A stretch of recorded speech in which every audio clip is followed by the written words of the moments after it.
Ganpati festival अजून चालूच आहे. गणपती म्हटलं की मोदक आलेच. बऱ्याच जणांना मोदक खूप आवडतात, परंतु वजन वाढेल की काय ह्या भीतीने मोदक खात नाही, किंवा उकडीचे मोदक खावे की तळणीचे मोदक खावे असा प्रश्न देखील पडतो.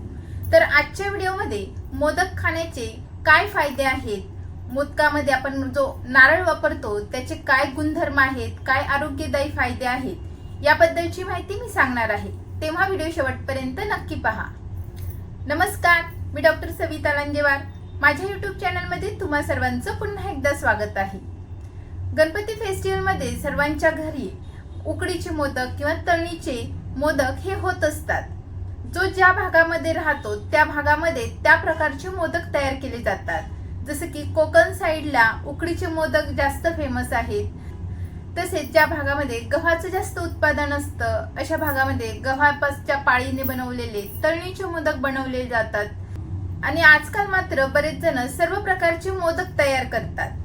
तसेच गणपतीला मराठवाड्यामध्ये खिरापतचा देखील प्रसाद बनवला जातो. यामध्ये सुक्या नारळाचा किस असतो, त्यामध्ये साखर किंवा गूळ घातलेला असतो, त्याचा देखील प्रसाद तयार केला जातो. तर ह्या काळामध्ये वेगवेगळ्या प्रसादामध्ये नारळाचा वापर केला जातो. तर ह्या काळामध्ये नारळाचा वापर का करावा, नारळाचे काय गुणधर्म आहेत, त्याच्या कोणत्या व्याधींवर आपण कसा वापर करू शकतो, हे व्हिडिओच्या पुढे बघूयात. तर मोदक खाण्याचा प्रश्न पडल्यावर बिनधास्त विचार न करता तुम्ही ह्या काळामध्ये उकडीचा असो किंवा तळणीचा मोदक असो तो तुम्ही जरूर खा. कारण की ह्या काळामध्ये आपल्या शरीरामध्ये पित्त दोष साचलेला असतो आणि पुढे येणाऱ्या शरद ऋतूमध्ये पित्त प्रकोपाचे चान्सेस असतात आणि त्यामुळे पित्ताचे विकार होण्याचे चान्सेस असतात. म्हणून ह्या काळामध्ये जेव्हा तुम्ही ओल्या नारळ खातात, ओल्या नारळापासून बनवलेले पदार्थ ज्यामध्ये खडी साखर घातली असेल, तर असे पदार्थ खाल्ल्यामुळे आता आपल्या शरीरामध्ये साचलेला जो पित्त दोष आहे त्याचं शमन व्हायला मदत होते. कारण की नारळ हा गुणाने स्निग्ध आहे, शीत आहे, मधुर आहे, म्हणजे पित्त दोष शमन करण्यासाठी अतिशय उपयुक्त आहे. म्हणून तुम्ही कोणताही विचार न करता मोदकाचा आस्वाद नक्कीच घ्या. आता प्रश्न पडतो की उकडीचा मोदक खावा की तळणीचा मोदक खावा. तुमच्या भागामध्ये जो प्रकारचा मोदक तयार होत असेल तो मोदक खावा. असं म्हटलं जातं की आषाढ तळावा, श्रावण भाजावा आणि भाद्रपद उकडावा. म्हणजेच आपण आषाढामध्ये तळणीचे पदार्थ बनवतो, तसेच श्रावणामध्ये भाजलेले पदार्थ आणि भाद्रपदामध्ये उकडीचे, म्हणून उकडीचे मोदक खाल्ल्यामुळे त्याचा जास्त फायदा बघितला जातो. आषाढामध्ये पावसाळ्याची सुरुवात झालेली असते. ह्या काळामध्ये आपल्या शरीरातील वातदोष वाढायला लागतो. वात हा वृक्षगुणाचा असतो, म्हणून ह्या काळामध्ये स्निग्ध म्हणजे तळणीचे पदार्थ खाल्ले जातात, जेणेकरून आपल्या शरीरात वातदोष वाढू नये किंवा वाढला असेल तर तो कमी व्हावा. तळणीच्या पदार्थांमध्ये आपण गुळाच्या कापण्या, तसेच उन्हाळ्यामध्ये तयार केलेले वाळवणीचे पदार्थ तळून खातो. तर ह्या पदार्थांमध्ये ओवा असतो, वेगवेगळे मसाले देखील असतात. ओवा देखील वातशमनसाठी, वात कमी करण्यासाठी अतिशय उपयुक्त आहे. तळलेले पदार्थ स्निग्ध असतात, म्हणून वाताच्या विरुद्ध गुणाचे आहे, म्हणून अजून वात कमी करण्यासाठी उपयुक्त आहे. त्यानंतर श्रावण महिना. श्रावण महिन्यामध्ये आपला जो अग्नी असतो तो कमी झालेला असतो, म्हणून ह्या काळामध्ये आपण भाजलेले पदार्थ खावे, जेणेकरून आपली भूक व्यवस्थित राहील, घेतलेल्या आहाराचं व्यवस्थित पचन होईल. ह्या काळामध्ये पित्तदोष हळूहळू साचायला लागत असतो.